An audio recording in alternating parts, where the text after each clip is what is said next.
আসসালামু আলাইকুম রহমতুল্লাহি ওবরকাতুহ। সম্মানিত দর্শক, বিএনপির চেয়ারপারসন বেগম খালেদা জিয়া অসুস্থ।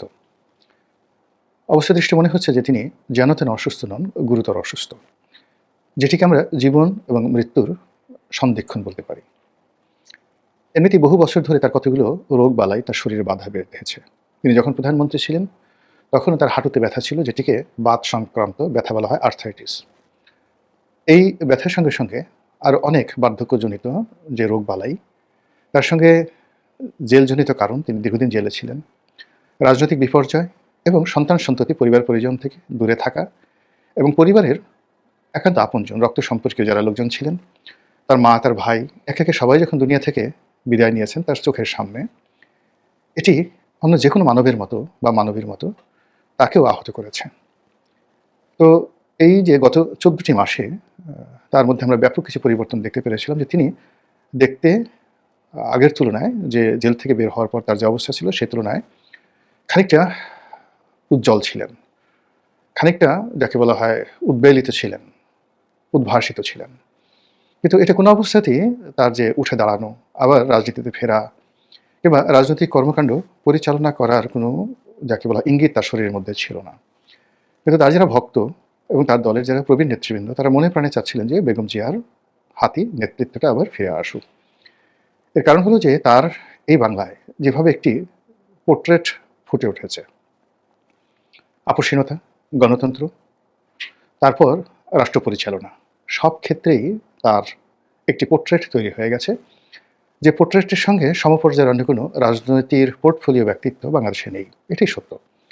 তিনি তার দলের নেতাকর্মীদের মধ্যে অসম্ভব জনপ্রিয়, অসম্ভব শ্রদ্ধার পাত্রী তিনি, নির্ভদ্রতার পাত্রী তিনি, এবং তার দলের বেশিরভাগ লোক মনে করেন তিনি যা বলেন সেই কথার উপরে মোটামুটি নিশ্চিত থাকা যায়, নির্ভর করা যায়। কিছু কিছু ক্ষেত্রে ব্যতিক্রম কিছু হয়েছে, তো সেটা একান্তই রাজনৈতিক কারণে, এবং যারা বঞ্চিত হয়েছেন, যেমন আন্দালিব রহমান পার্থর বাবা নাজির রহমান মঞ্জুকে মন্ত্রী বানানোর কথা ছিল, যেটা উনি পারেননি। কেন পারেননি? এটার পলিটিক্যাল কারণ যদি না থাকতো, আন্দালিব রহমান পার্থ হয়তো এখনও বিএনপির সঙ্গে থাকতেন না। আবার ডক্টর বি চৌধুরীর সঙ্গে তার একটা সম্পর্ক ছিল, অসাধারণ একটা সম্পর্ক ছিল, কিন্তু কী কারণে সেই সম্পর্কটি ভেঙে যায় এবং সেই সম্পর্কটি আর কখনো জোড়া লাগেনি এবং আগামীতেও লাগবে না, এটারও পারিবারিক, রাজনৈতিক, অর্থনৈতিক যে কারণগুলো রয়েছেন, এই জিনিসগুলো সবাই কম বেশি জানেন। তো সবকিছু ভালো মন্দ সবকিছু মিলিয়ে তার দলের সর্বস্তরে যারা নেতাকর্মী রয়েছেন সবাই তাকে মনে প্রাণে শ্রদ্ধা করেন, ভালোবাসেন, এবং তাকে নিয়ে দলের মধ্যে কোনো নেতিবাচক কথা নেই। তার ব্যক্তিগত সততা, অর্থনৈতিক সততা বিশেষ করে, এটি প্রমাণিত। তিনি অর্থনৈতিক কেলেঙ্কারির সাথে জড়িত, সম্পদ লোভী, এটা ইবলিসও বলতে পারবে না। তো সেই রাজনৈতিক নেত্রী তার জীবন সায়াহ্নে এখন হাসপাতালে আছেন। সারা দেশবাসী শোকে একেবারে কাতর হয়ে পড়েছে। সবাই তার জন্য দোয়া করছেন, তার শুভার্থীরা হাসপাতালে যাচ্ছেন, এবং তার দলের মধ্যে নানা রকম অস্থিরতা দেখা দিয়েছে, নানা রকম বিভেদ, বিসংবাদ, নানা রকম আশঙ্কা, তার সঙ্গে সঙ্গে রাজনীতির যে নিশ্চয়তা এবং অনিশ্চয়তা, সেটিও প্রবল আকার ধারণ করেছে। যদি তিনি বেঁচে থাকেন, তাহলে এইভাবে যদি আরও 15 দিন থাকেন, হাসপাতালে 15 দিন থাকেন, নিশ্চিতভাবে বলা যায় যে ফেব্রুয়ারি মাসের যে 15 তারিখে বা 15 তারিখের মধ্যে নির্বাচনের যে শিডিউল ঘোষণা করার কথা ছিল সেটি হবে না।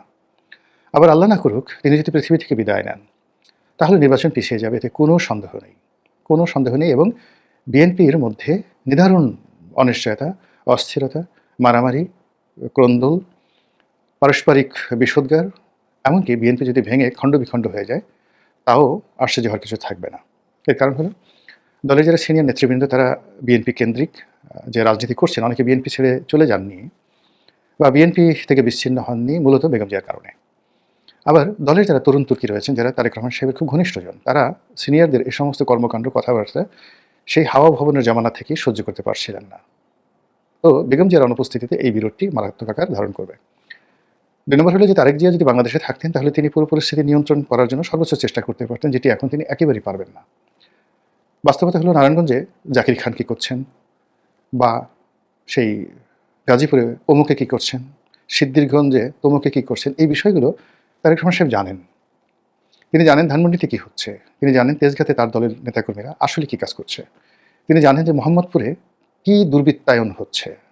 এর বাইরে সাভার, তারপরে মানিকগঞ্জ, ডেমরা, সায়দাবাদ, তারপর পুরনো ঢাকার যে সকল বংশাল, ইসলামপুর, সদরঘাট, কেরানীগঞ্জ, সব এলাকাতে যে তছনছ হচ্ছে, সেই তছনছের তাণ্ডব জনাব তারেক রহমান সাহেব কিন্তু জানেন, যেভাবে শেখ হাসিনা জানতেন, কিন্তু আনডান।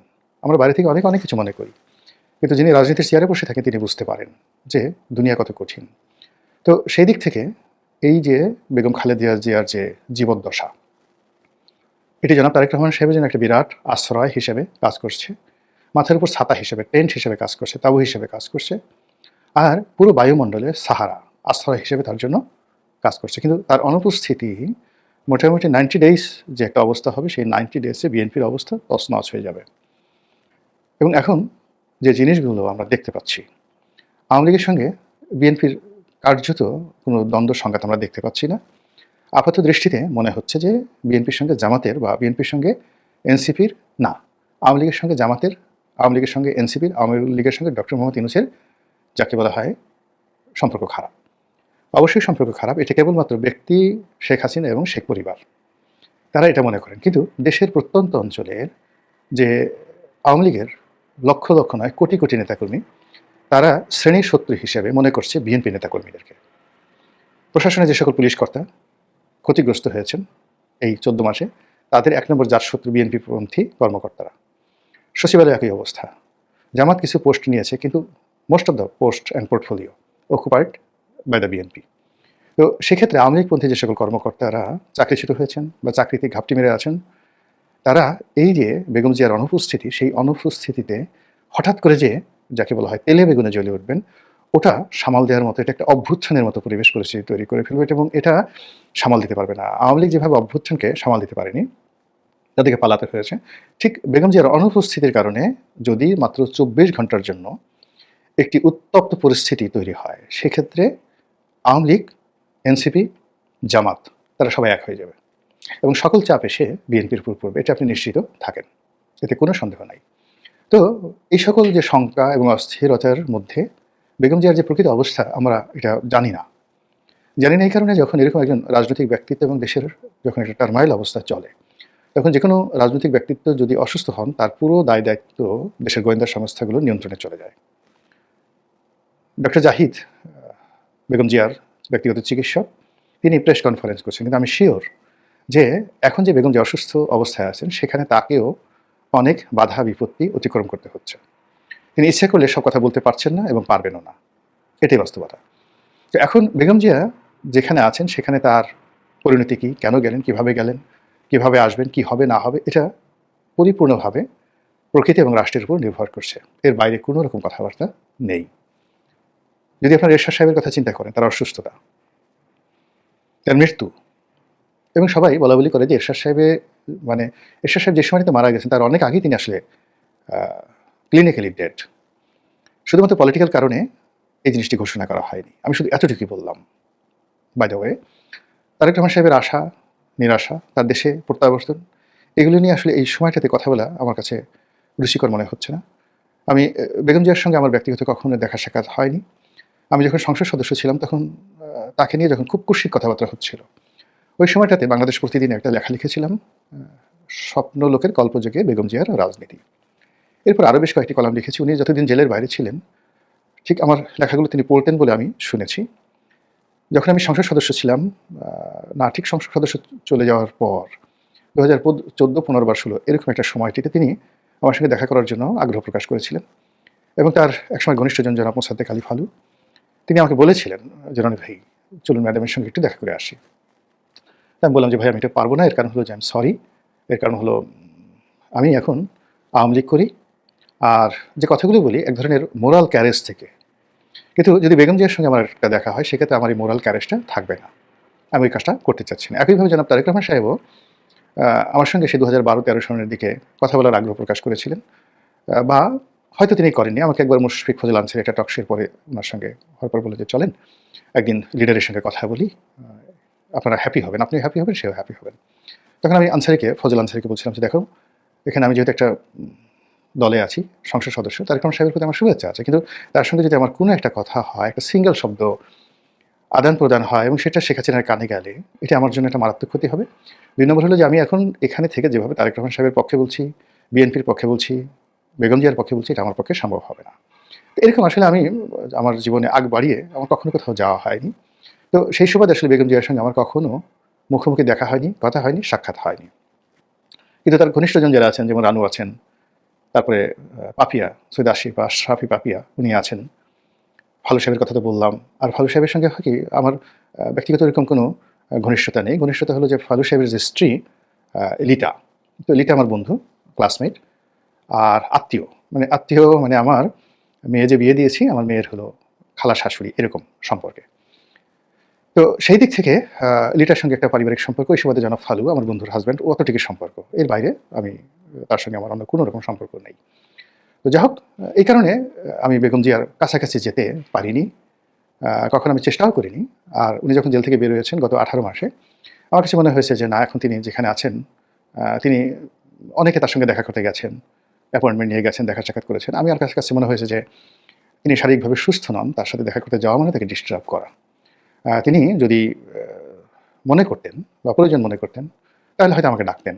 তো যেহেতু তিনি ডাকেননি তাহলে কনসিয়াসলি আর সাবকনসিয়াসলি তিনি আমাকে ইয়াদ করছেন না, স্মরণ করছেন না বা স্মরণ করার মতো পর্যায়ে নেই। যারা যাচ্ছেন তার সঙ্গে দেখা করার জন্য তারা মূলত নিজেদের রাজনৈতিক স্বার্থ চরিতার্থ করার জন্য, নিজেদেরকে লাইমলাইট আনার জন্য বেগম জিয়ার সঙ্গে দেখা সাক্ষাৎ করছে যেন মিডিয়াতে আসে। তো আলহামদুলিল্লাহ মিডিয়াতে তো আমার মানে নিজের মুখ দেখাতে এখন লজ্জা করে। এর কারণ হলো যে প্রায় প্রতি রাতেই তো টকশোতে থাকি। এই যে প্রতিদিন ৩টি ভিডিও নিয়ে আপনাদের সামনে আসি, মানুষ বলবে যে এই লোকটা কেন মরে না? এর কি কোনো লজ্জা শরম নাই? সারাদিন শুধু তার মুখ দেখানোর জন্য আর কথা শোনানোর জন্য সে আমাদের সামনে আসে। ফলে এটা নিয়ে আমি নিজেই এক ধরনের বিড়ম্বনার মধ্যে। আমার আর আসলে পরিচিতি বা আরও যাকে বলা হয় খ্যাতি কিংবা দ্যুতি বা মিডিয়া পাবলিকেশন লেখালেখি এই জিনিসগুলো আর দরকার নেই। আলহামদুলিল্লাহ আল্লাহ যতটুকু দিয়েছেন এতটুকু নিয়ে এখন সসম্মানে মরতে পারলেই বেঁচে যাই। তো যেটা বলছিলাম যে তার সঙ্গে আমার দেখা সাক্ষাৎ না থাকা সত্ত্বেও তার চেহারার যে দ্যুতি, তার ব্যক্তিত্ব, তার ড্রেস কোড, তার ইতিহাস, তার ঐতিহ্য এবং তাকে কেন্দ্র করে যে মানুষের অভিব্যক্তি, এর থেকে আমি স্পষ্ট বুঝতে পারি যে তার মধ্যে একটি ন্যাচারাল লিডারশিপ কোয়ালিটি রয়েছে।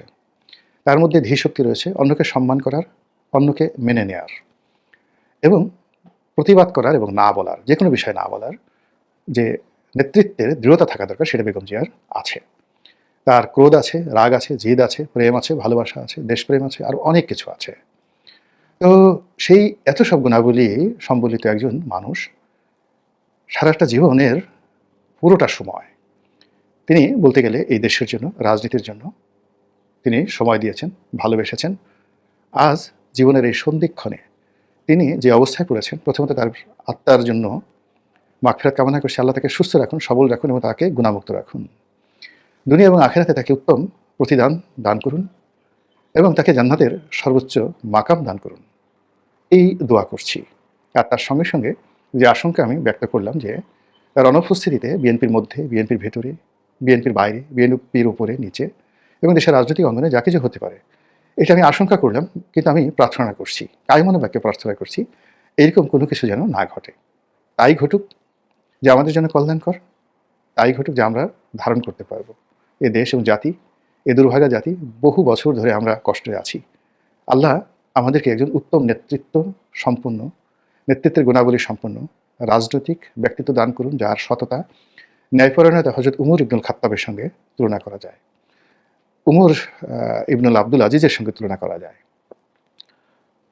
তো এরকম মুসা বিন নুসাইর, তারেক বিন জিয়াদের সঙ্গে তুলনা করা যায়, এরকম চাচ্ছি। বা এই বাংলায় হয়তো আছে কেউ, আমরা জানি না, আমরা চিনি না, কিন্তু আল্লাহ রহমানুর রাহিম তিনি অবশ্যই জানেন এই বান্দাদের মধ্যে, 18 কোটি বান্দাদের মধ্যে তিনি হয়তো পছন্দ করে রেখেছেন কাউকে। কেবলমাত্র আমাদের চাওয়ার ত্রুটি, আমাদের পাওয়ার দুর্বলতা, আমরা একটা ভালো জিনিস পাবো সেই যোগ্যতা হয়তো অর্জন করতে পারিনি।